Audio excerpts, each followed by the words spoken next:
Hi Stitchy friends, my name is Barb. I go by Stitch Brat here on YouTube and also over on Instagram if you want to check me out there.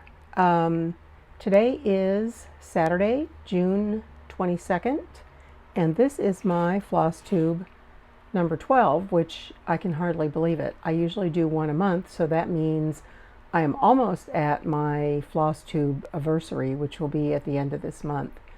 My original intention was to try to get back on track and film at the beginning of the month, and I had hoped I would get this video done more toward the beginning of June, but unfortunately that didn't happen. What did happen was that I got back from vacation and I was gone for a week out of state, and then I had planned that between vacation I had a few days before I went to StitchCon, which is in Cincinnati, Ohio.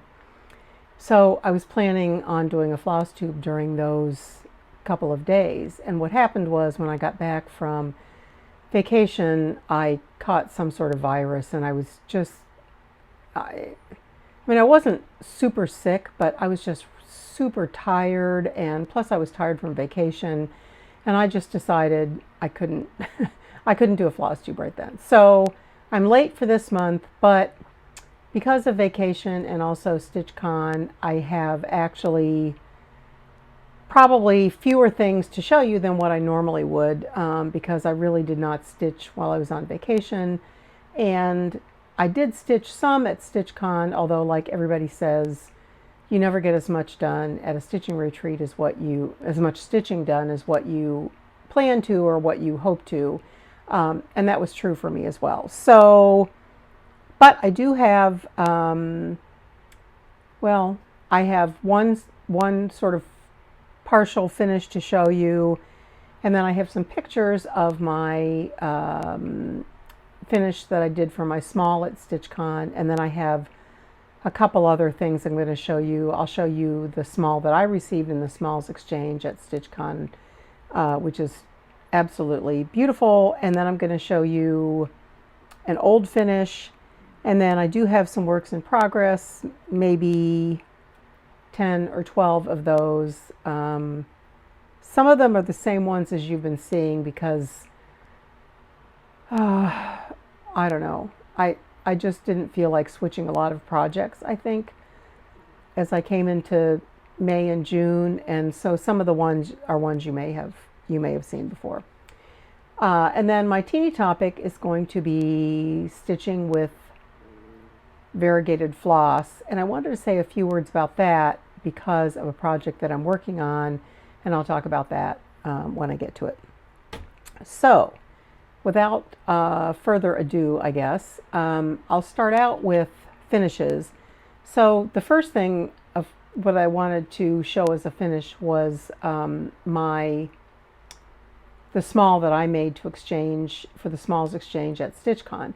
And if you saw my video for Stitch North, where I talked about the one I did for Stitch North, I did the same thing, so it's gonna probably be boring if you've seen that. But I don't have it because obviously I gave it away, and like I said, I'd hoped to do it in person before I went to StitchCon, but since that didn't work out, I'm doing it this way. So I'll have to pop in a few pictures right here.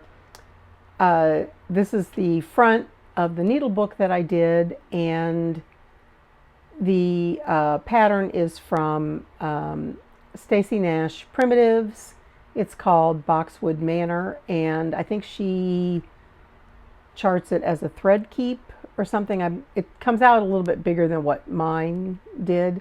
I did mine on, okay, so I'm sorry. So here's a picture of the back where I just put the StitchCon 2024, not exactly the logo, but just the words 2024 kind of as a,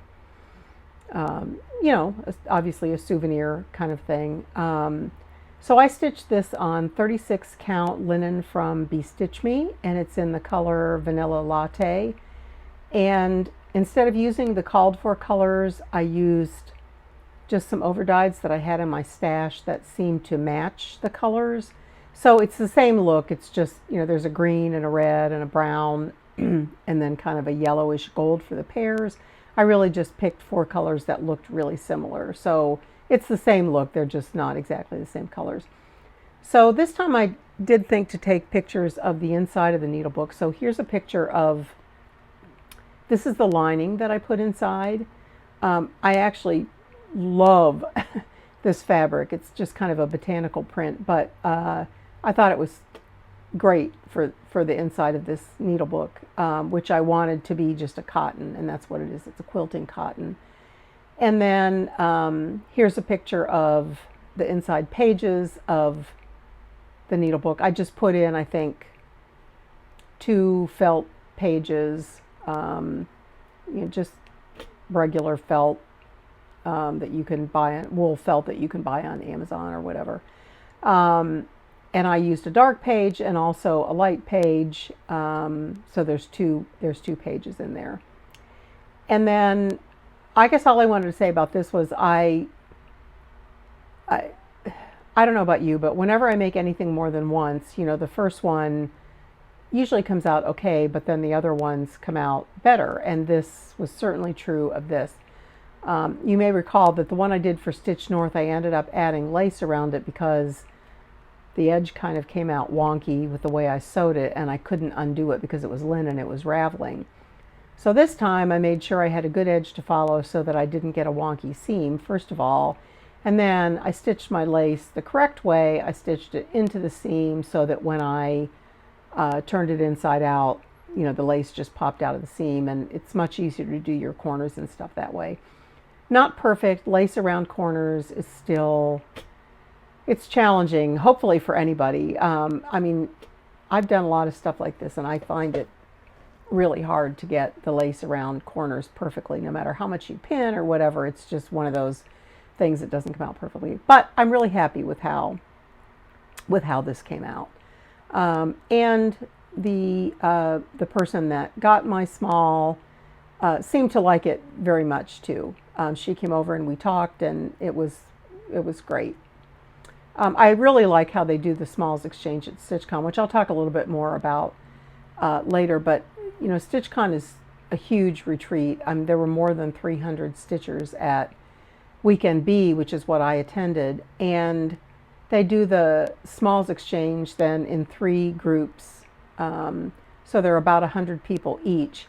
So you have 100 people, or however many of that 100 actually do the smalls exchange. Of course, not everybody does it because it's voluntary, but you have all those people putting their stuff on the table and then taking those. So it's not such a huge amount as it would be of having 300 or 325 on there at the same time. And I really liked how they did that. It was also much easier to find the person that you gave your small to or who you received yours from, because people kind of hang around the table. And I also like, the other thing I liked at StitchCon that they did was that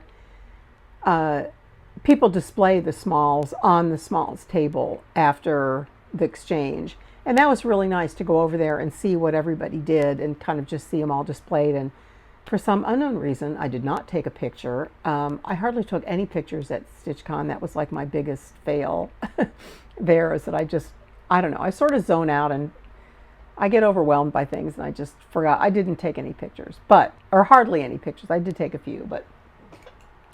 So the next thing I'm going to show you is the small that I received. And what attracted me was this lovely bag. And this is a Saju, not a sticker, but like a little logo thing. And so I was like, oh, well, there must be something from Saju in there. And if you're not familiar with Saju, it's a sewing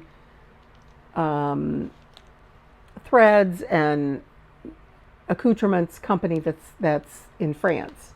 And sure enough, I'm not going to show you all the accessories. I do have it on my Instagram. There's a picture because it's all sort of little, there's like a little notebook and some other things. But what I wanted to show you was the main thing that The person that stitched this, her name is Patty Utley, and I really don't have any other information about her. I did talk to her, but she's not, doesn't seem to be on social media. So, but I think she'd be okay with me saying her name. Everything was wrapped in this beautiful Saju tissue paper. But here is the absolutely exquisite needlebook that she made, that I received. And I'm going to come in close so you can see how lovely it is. And this is a little charm, and she finished it with a little charm. Oh, I'll show you what that is in a second. A little charm and some other things up here. And then the inside, she has, the first page is a pocket page, and there's a thimble in there, and it held a pair of scissors as well. And I'll pick those up, and that's what fell. I'll pick those up in a second and show you. So she has 2 pages as well.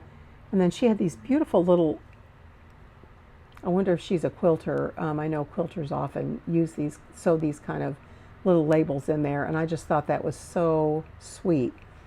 So she also included these scissors, and she made this adorable little scissor fob that says 2024 on it, and they're supposed to tuck into this little pocket, but the same thing happened to her as happened to the scissors that I tried to tuck into my pocket on my needlebook, as they just sort of fall out.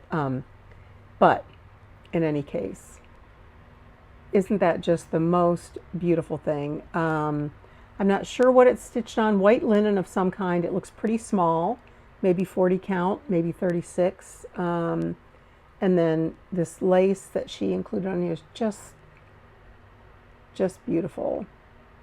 She did tell me where she got the pattern, so if anybody's interested in that and wants to stitch this, let me know in the comments, and I'll be happy to. It's on a separate, it's on a little card that she included. So I don't, darn those scissors.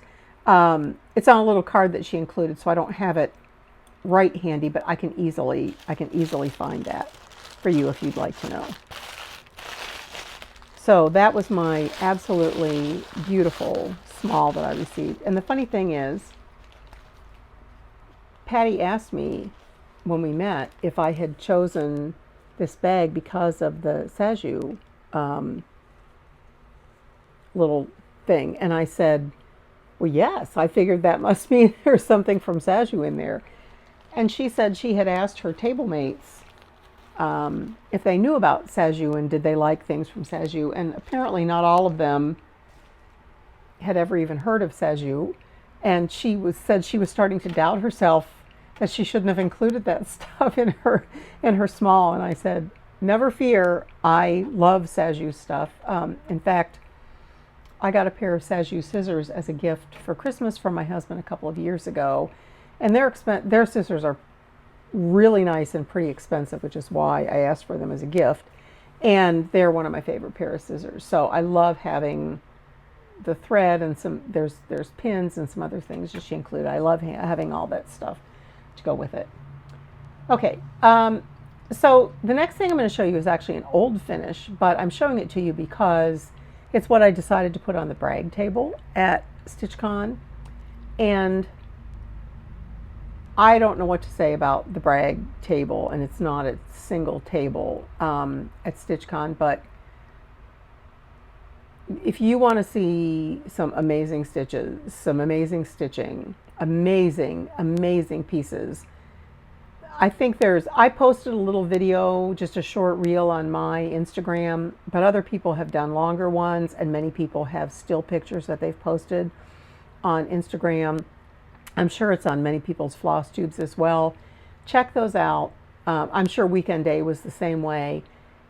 There was along one whole wall of the convention center, plus 2 shorter areas, were the brag tables, and filled with amazing projects. Like I can't even tell you how, just the most amazing stitching. Talk about being inspired and writing down pattern names and seeing stitched things you've never seen stitched before. Both framed and unframed, finished and and unfinished, just absolutely beautiful.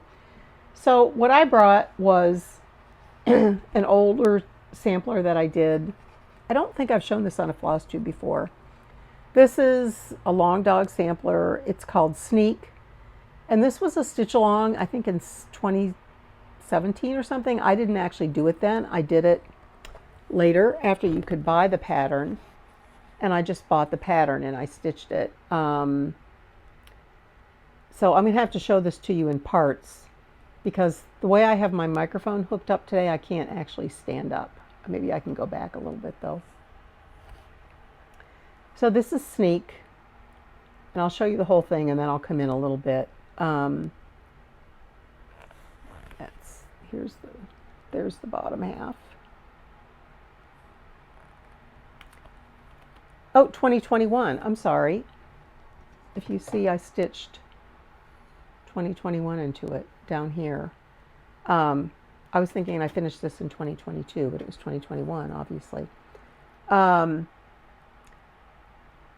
This is just an amazing sampler, and you can still buy this on the Long Dog website and probably in paper places as well.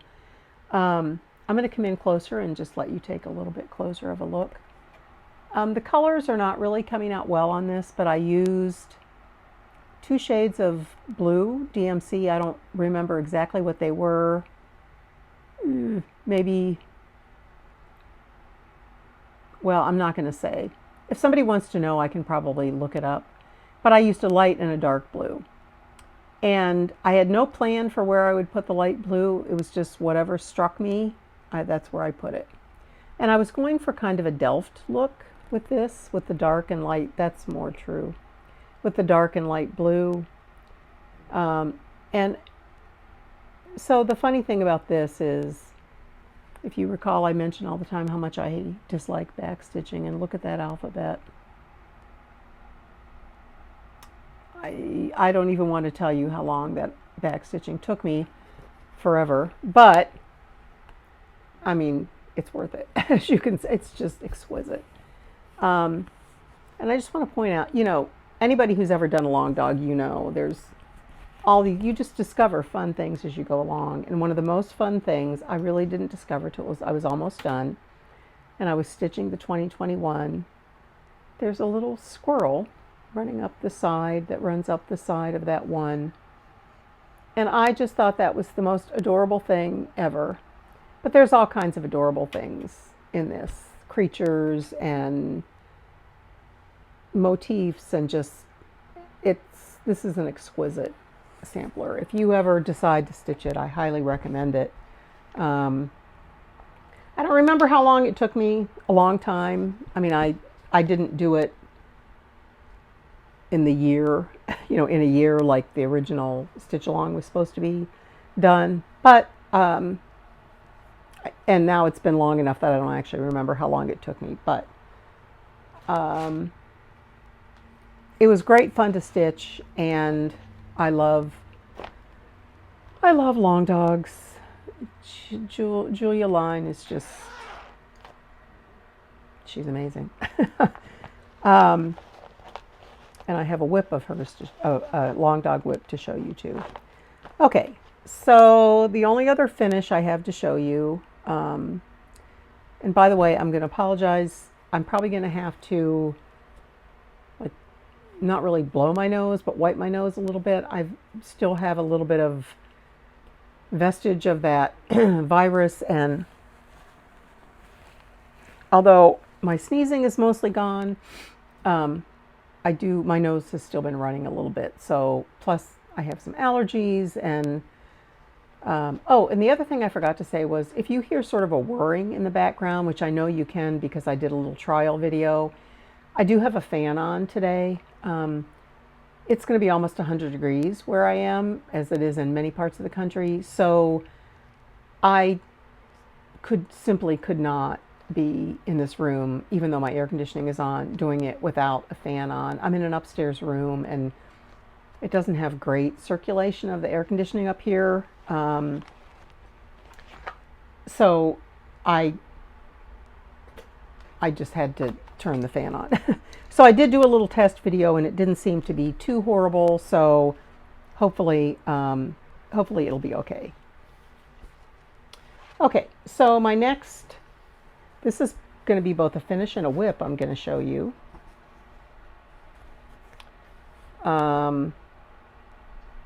This is my Star Touched Meadow Stitch Along, Carolyn Mannings Designs, and so my finish is of the February block, which is that one in the middle.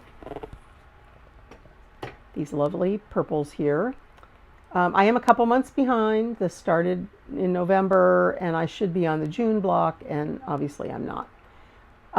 But here's the finish of the February. Beautiful, beautiful purples and greens. I just love it. And then right next to it, obviously, is the March block. That is currently the one I'm working on.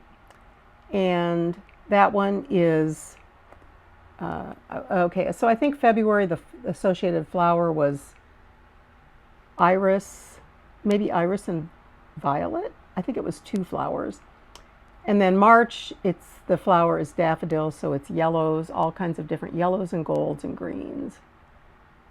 And I think I've mentioned this before. These blocks for the stitch along, you really cannot appreciate them until you're probably more than halfway through, like about where I am on this one, because, you know, the star motif isn't always stitched the same way. Like, you know, they aren't all 4 diamonds of one color and then some other ones, because of the way she wants it to come out. And this is an example of that. And I was like stitching over here and I'm like, what's all this green? I don't understand. But of course, then once you get to the middle and you can see kind of how the design is going to unfold, it's just amazing. And I can't wait to finish this. I have to step up my game a little bit on the March block because I need to finish it by the end of June, and I only have a week. And I have quite a few motifs left, and that's because I didn't stitch hardly at all on vacation, and I didn't get much done at StitchCon, as I said. So I am stitching this on 18 count Aida in a really, really pale pink color. And I know when I show it on here, it actually doesn't even look pink. It really looks white, but it's like a blush color. But it is a Zweigart fabric. I wanted to do linen for this, but I couldn't find a pale pink linen. I found some pinks, but they were like, well, not hot pink exactly, but more like, they were darker pinks, and I definitely wanted a light pink linen on that. Okay, that is all my finishes and my first work in progress. So let's move on to other works in progress. Oh geez, and I see I didn't, oh, I don't have a, okay, this is Sutherland, and I don't have a picture of this, so I'll have to put one in here. This is from Owl Forest Embroidery, and this is one I have been working on for quite a while. And so my original, you'll laugh, my original plan on this was I wanted to get this close to a finish by StitchCon, because my dream was to ring the bell for a finish at StitchCon. And by the way, I cannot believe how many finishes there were at StitchCon. That bell was ringing constantly. But here's where I am. I'm actually not terribly far from a finish. I really want to get this finished. This is on my radar as next up for finishing. I have this band gets repeated over here. This motif goes over here, and then I have a long thing that gets finished here, and then there's, I think, some kind of little thing here, and that's it. I mean, that's it, yeah. I mean, it's a significant amount of stitching, but I can see the finish line.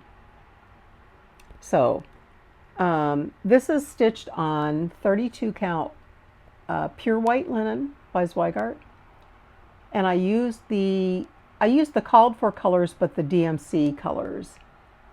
Al Forest Embroidery does sell their own floss. I did not use that, although I would like to try their floss sometime. I just used the DMC colors. So there's two reds and there's two blues, and it's just, I love the sampler. I think it's just absolutely beautiful. This is so far the only Al Forest piece that I've done, but I would definitely like to do something else of theirs in the future. They have many beautiful patterns, and they have a significant amount of free ones that are really much bigger, for one thing, than you see normally with free patterns. I should have moved things out of the way to do that. Okay. Okay. All right, next is the Long Dog sampler that I mentioned. This is Act of God, and I will pop a picture in here. I did get this as a PDF from the Long Dog site. And I printed mine out, but I'm not a pattern keeper person as of yet anyway. And I'm going to go ahead and clip this to my board because this one is, it's just a little bit, it's hard to show because it's big and it's almost exactly the dimensions of this board. So it does work to put it on here, I found. All right. And I've still got my Stitch North needle minder on there. As you can see, it actually is almost the exact dimensions of this board, which is interesting. But okay, so this is Act of God by Long Dog Samplers, and I'll just, that's the true color of the fabric. The fabric is Vintage Country Mocha in 40 count, and if you're not familiar with that, it says Weigart. It's one of their printed linens, so the other side looks a little different. It's not modeled. It's also pretty, but this side has the modeling, and I wanted to use the modeled side. But it's very subtle, and I think it's just absolutely beautiful. And I was talking with someone at StitchCon about how vintage country mocha often gets sort of a bad rap because it's, you know, not a hand-dyed fabric, and I just don't know why anybody would give it a bad rap. I think it's gorgeous, and because it's done by Zweigart instead of a hand dyer, it can be more affordable for people. Some fabrics are really expensive, so I'll bring this in a little closer and you can see where I am. I do have the whole border done and the inner some of that inner border, and then I started on the right hand side. And I don't really have a plan for how I'm moving around from there. I probably am going to work my way over to this corner because I just find it easier to stitch that way. So 40 count Vintage Country Mocha. I'm using one strand of floss for this, and this is the variegated floss that I'm using, and I'm going to hold it up with the fabric in the background so that you can see it. But this is the floss. This is Silks for You, PR 181. They don't have color names, they use numbers, PR 181. And it's kind of earth tone, metallic tones. There's bronze in there and browns, and there's kind of a steel gray, and then sort of a lighter gray, and then there's some tans. It's absolutely beautiful. And in person, it's absolutely striking. And the combination of this with the Vintage Country Mocha fabric is it's just absolutely beautiful. So let me just toss those flosses in there.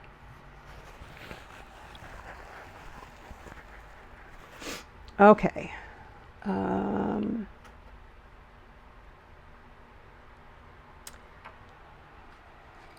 Okay, next I've got a shooting star, and this is a Carolyn Manning design. And if you have watched any of my videos previously, or you follow me on Instagram, I'm sure you know that Carolyn Manning is one of my favorite designers. I probably have more of her projects going at any one time than anybody else. And here's a picture of Grandma's lilacs. Her shooting star collection is one of my absolute favorites. Many of her designs are quilt based. I won't say all. Many of her designs are quilt based. And the shooting star is, I'm not sure exactly what quilt block it's based on. I don't know if it's the Ohio Star or something similar, but the patterns they're all gorgeous, and she must have 50 or more colorways of it now. So here's Grandma's lilacs. And I started this a little more than a year ago with my friend Carla, Stitch Me Sane. She's on YouTube as well as on Instagram. That's her handle, Stitch Me Sane. And she and I started this on, well, I think it was Mother's Day in the United States. Well, actually, I think Mother's Day is the same in Australia and the United States. I think it's Father's Day that's different. So anyway, we started it on or near Mother's Day, and that's kind of how I remember this one when I started it. So I'm stitching this on 32 count Lugana, and the color for this one is I believe it's called Lilac, and I'm using the called for threads. And I'll come in a little closer, but it does mess up the colors.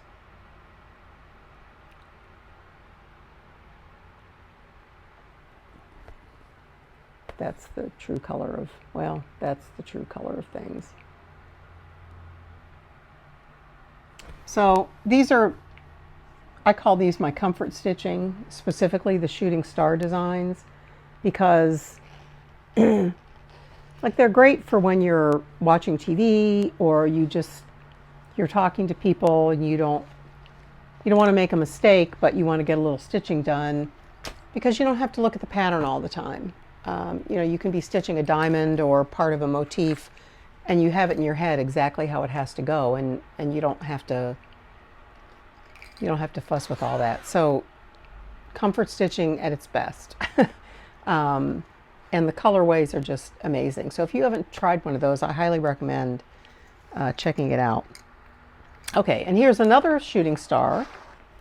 This one is called Cherry Blossom, and I'll pop a picture in here. I usually get the PDFs from Carolyn Manning's site when I stitch these, and I print them out myself. I was going to say I didn't remember when I started Cherry Blossom, but I actually do remember. I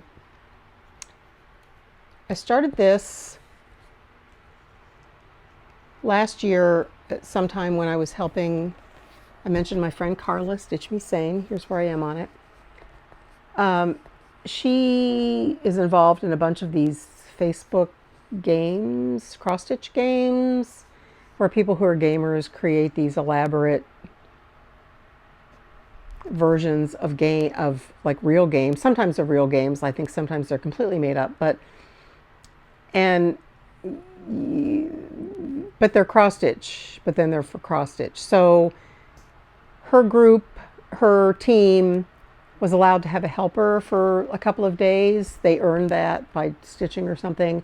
So I got to help them, and so I stitched as much as I could for 2 days, and because I don't use Pattern Keeper, I had to count my stitches.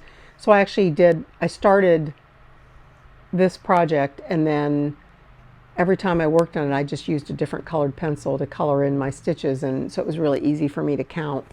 And we did things like stitch for vials of blood and daggers and, you know, potions and things like that. So it was very, I would say Harry Potterish, but it's not. There's probably a Harry Potter game, I'm sure. But okay, so I'm stitching this on 32 count Lugana in antique white.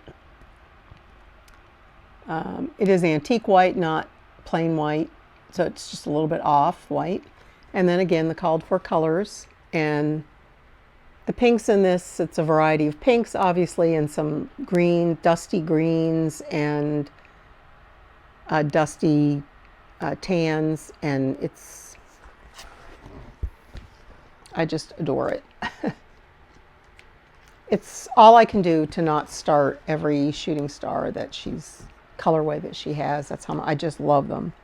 So I've said this before, but I'll say it again. My plan for these eventually, I have several finished, and then I have a bunch in process.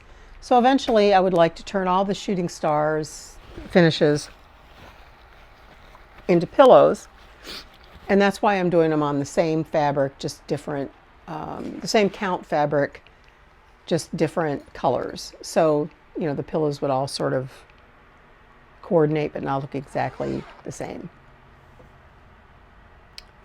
Okay. Next is Circus of Circles by Ink Circles. And I actually have a picture of this one I can show. I bought this as a paper pattern.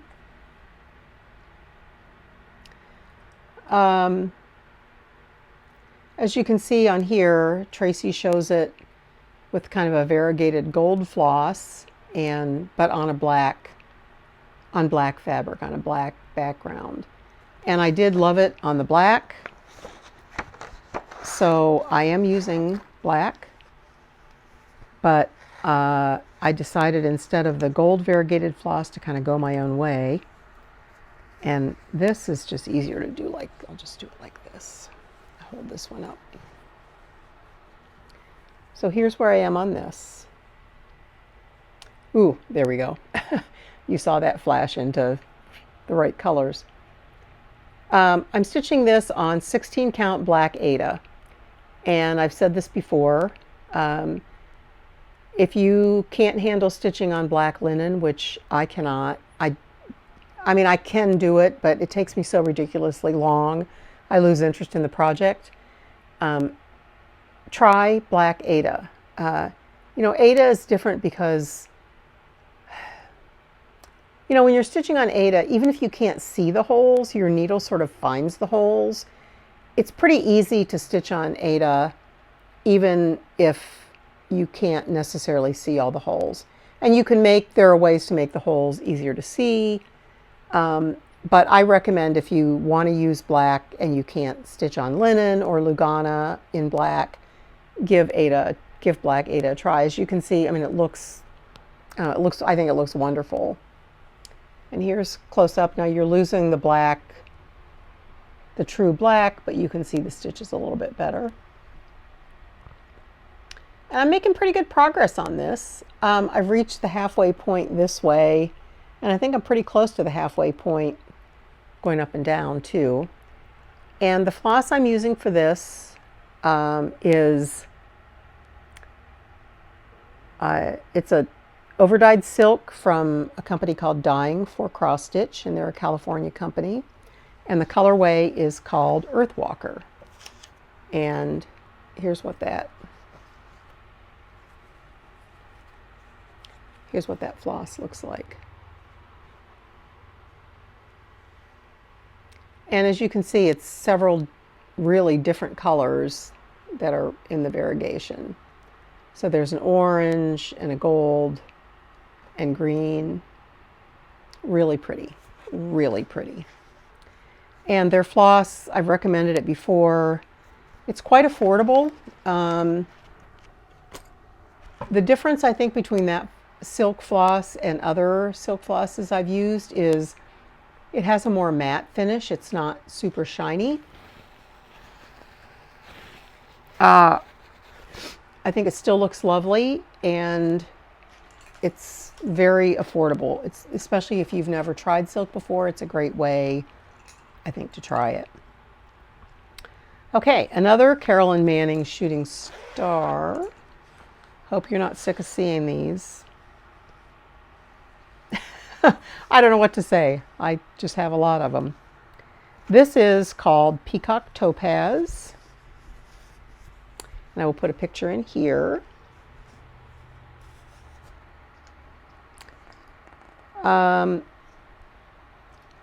This one, the colors are blues and greens and kind of magentas.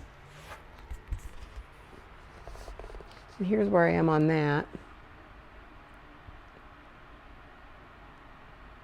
The blues and greens in this one are particularly lovely. They're just, the colors are, some of the colors are similar to, like, I think she has a pattern called Northern Lights, or a colorway of shooting star called Northern Lights. And it's somewhat similar to that, but obviously different. Just beautiful. So I'm stitching this. This is a light blue 32 count Lugana. And again, the called for colors. On shooting star patterns, I would never mess with the colors.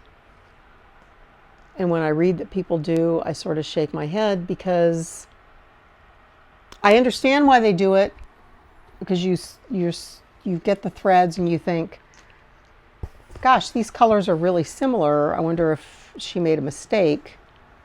But that's how she designed it. They're supposed to be similar, and sometimes you can't really get the effect, the full effect of the similar colors even being next to each other until the whole thing is done. And then when you step away from it a little bit, it all shows, and it's really gorgeous.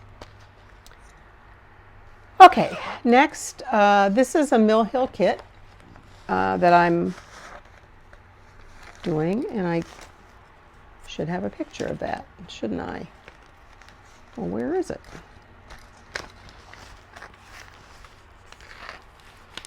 Oh, there it is.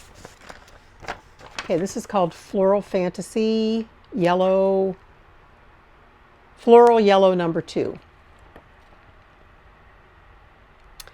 And this is a Debbie Mum design. And there's a Floral Yellow number 1. And then there's, I believe, a Floral Blue 1 and 2 also that are, you know, kind of similar to this. This is very pretty.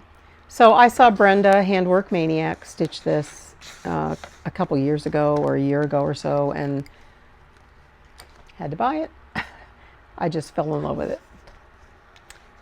I'm just going to hold this one up on the board. So here's where I am on this. I've got parts of, I think, 3 of the flowers done, as you can see.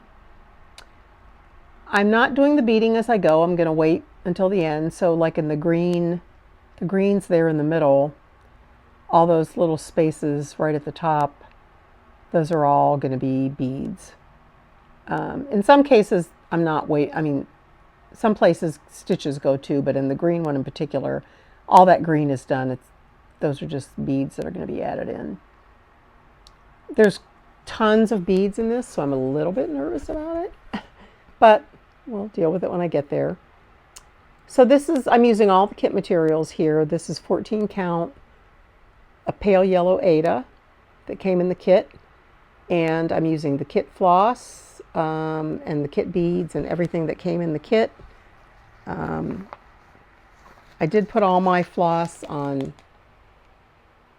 kind of a thread card like that, just so it'd be easier for me personally to deal with.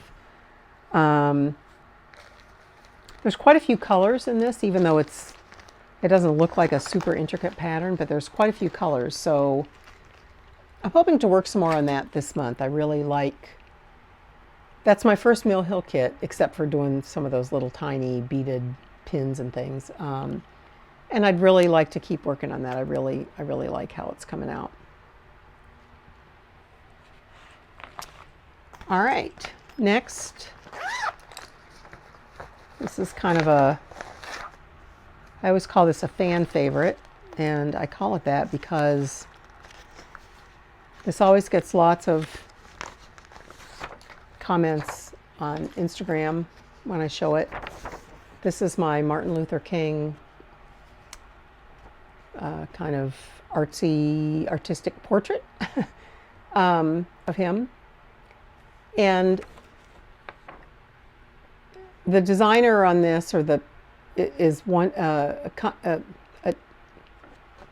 sorry, it's an Etsy store, Mumla X Stitch, M-U-M-L-A, but right now you cannot buy anything from that store, as she is a Russian designer and her shop is not, it's closed right now. So I actually got quite a bit done on this, and the reason for that is there are some background areas that are half stitch, and I had not worked on any of those yet. So here's where I am. I had not worked on any of those yet, and so in May, my husband had some minor, well, he had a minor medical procedure, but he had to go into the surgical center for it. So I took this along while I was waiting for him, and so some of the areas that are half stitch, I think you can begin to see it, but like here, this is a half stitch area, and here, and then you probably can't see this as well, but all along this whole side is all half stitch. This is a kind of a off-white color, which is why it's hard to see, but I'll come in closer. That's actually what I'm working on right now. And obviously the half stitch goes pretty fast. And again, this is a piece, I took this to StitchCon. I take this to retreats because as long as I have an area either blocked out to stitch completely, or I have one of these areas with the half stitch, like this is super simple to work on when I'm talking to other people. Or at StitchCon, I worked on this in the, there's a separate room you can go to kind of after the main stitching room closes for those night owls who want to stitch later. And my friend Gail that I went down there with is definitely a night owl. So we went to this late night stitching room every night, at least for a little, I did at least for a little while. I think she generally stayed later than I did, but I took that with me because that's something I can work on even if I'm tired. I mean, it's pretty hard to mess up a solid, block of stitching of either half stitches or full stitches. So, okay.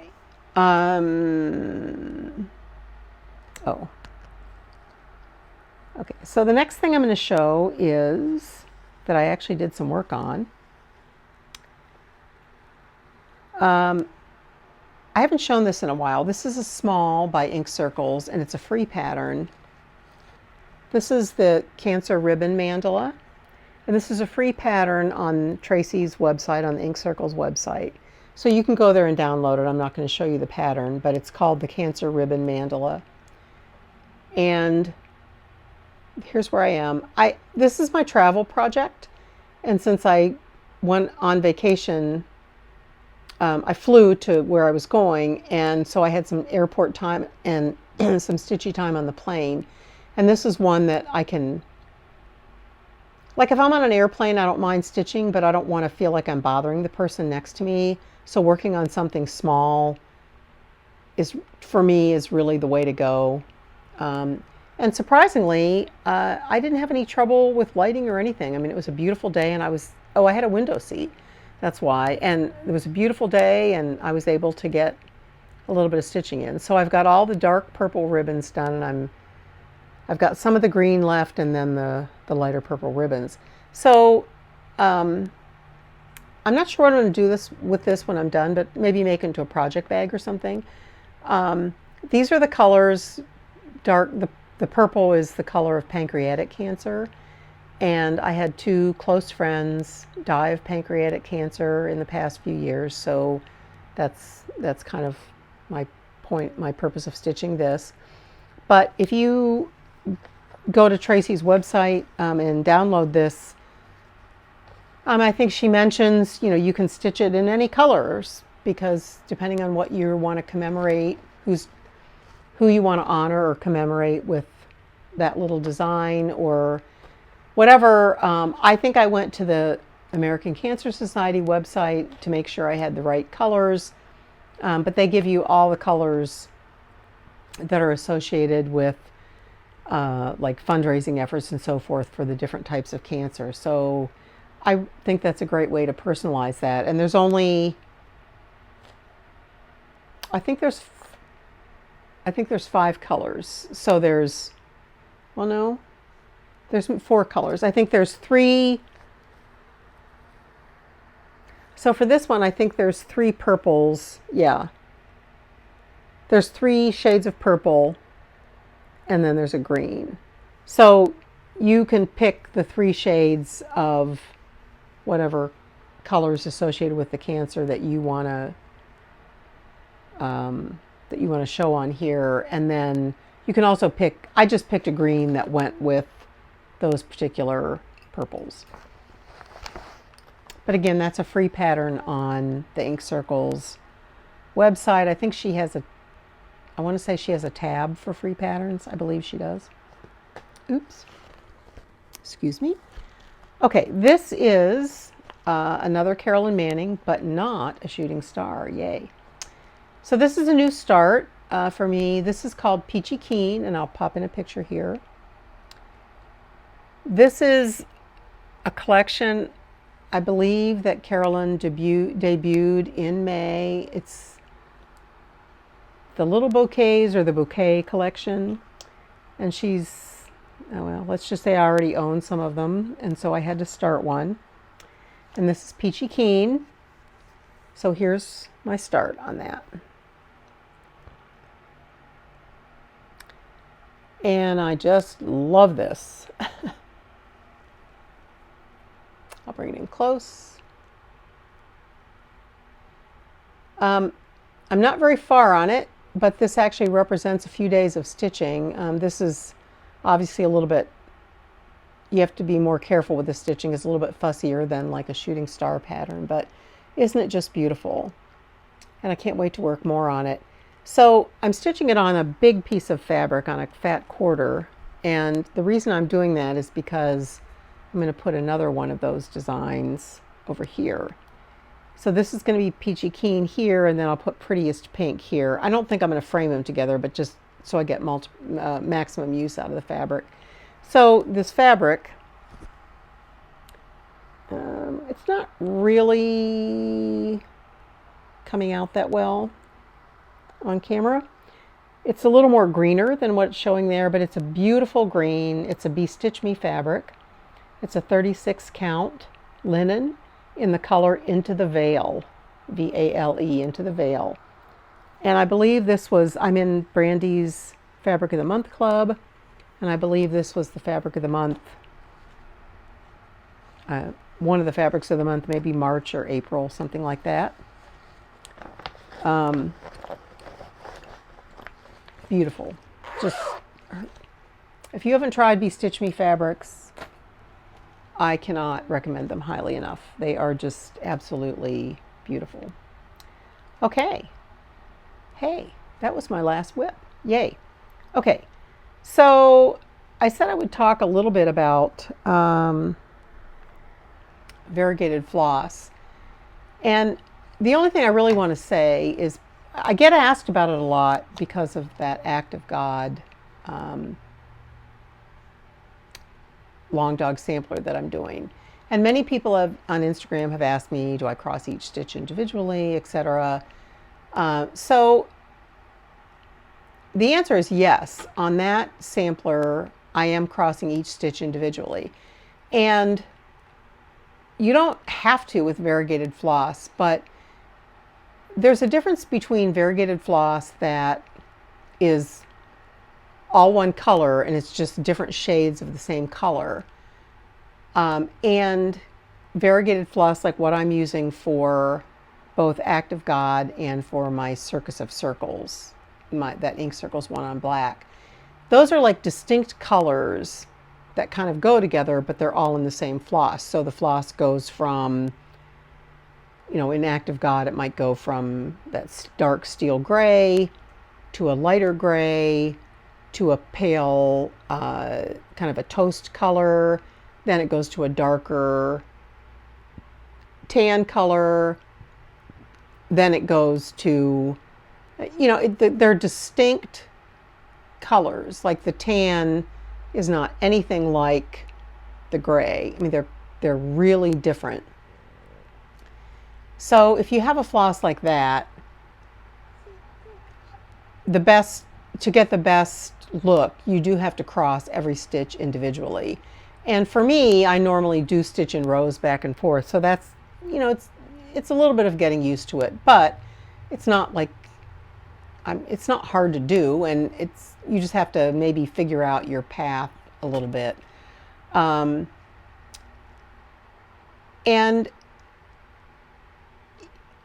if you're stitching with a variegated floss that's just shades of one color, you can do it either way. You can try it out on the side of your fabric, and you can see if you do in rows, it's going to be maybe more of a tweedy look, with just some of that light and dark showing up, as you go along. And I love that look if I want a very,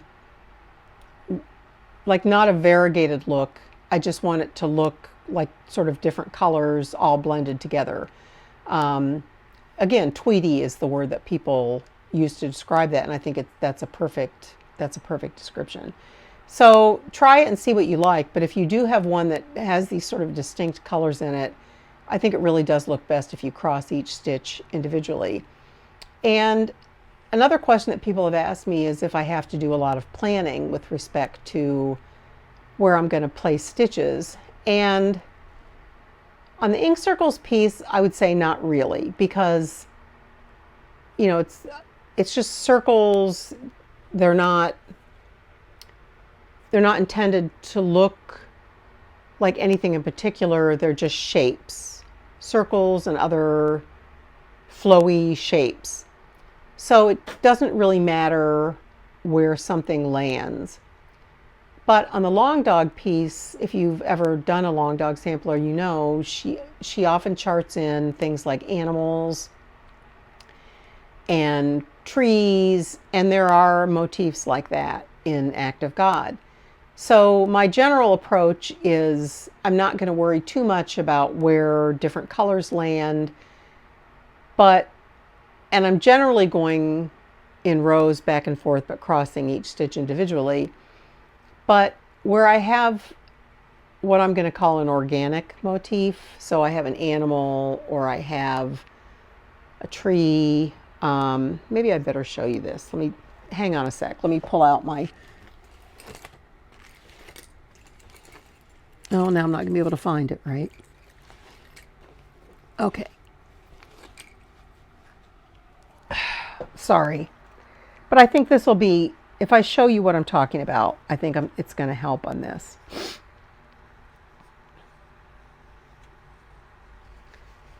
So here, notice that little row of elephants. That's what I mean about organic shapes, and there's some ducks, up here. There's a little duck or a bird or something, and some flowers.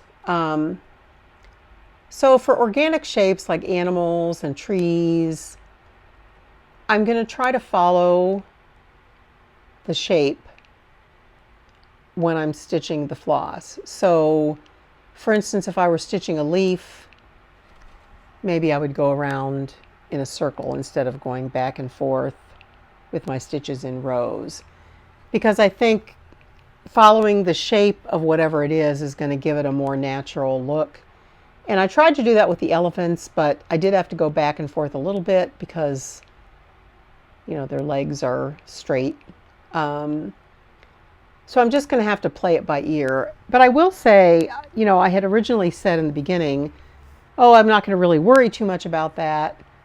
But you know, depending on what pattern you have and how you want it to look, I mean, I'm just going to say it's taken more, I have to think more about it than what I thought I was going to have to. And it's not a big deal or anything, but I really had not thought I would have to do that at all. And in fact, I find myself now looking at the motifs that are coming up or what I'm planning on stitching, and then I kind of decide, okay, I'm going to go this way on this one, or I'm going to try to do this. And I doubt if I'll ever rip anything out because unless I really hate the way something looks. And I'm going to try not to be too anal about it, but it is requiring just a little bit of thoughtfulness ahead of time, and I'm okay with that. And like I said, the ink circles piece less so, because those are not shapes that are intended to necessarily look like anything. So there I'm mostly just letting my needle wander, I guess you might say.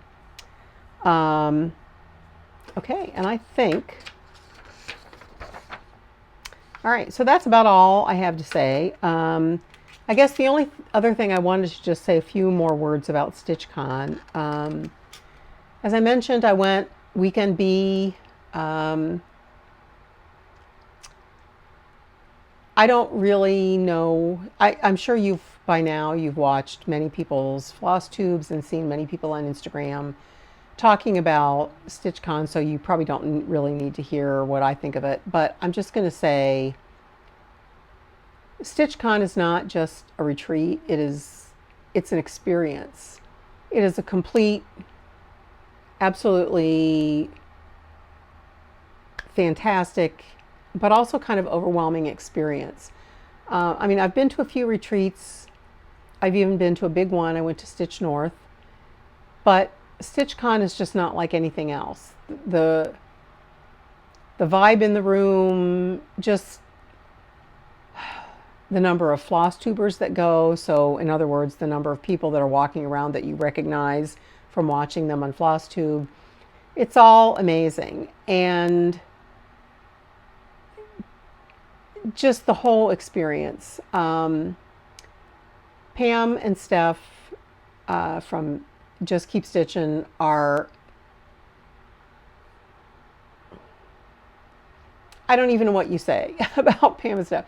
They are the most wonderful, sincere, genuine people in person, as is Barbara, who's the owner of Keepsakes, which is the store that puts the retreat on.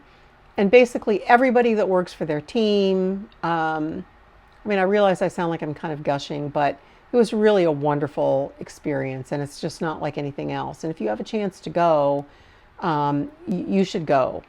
I believe signups are usually start in September sometime, and there's a website, stitchcon.com, I think it is. It's pretty easy to find information about it, and they do it every year in June, 2 weekends, and it's in the Sharonville Convention Center in Cincinnati. So the venue is wonderful. That is something that I have to say I truly appreciated.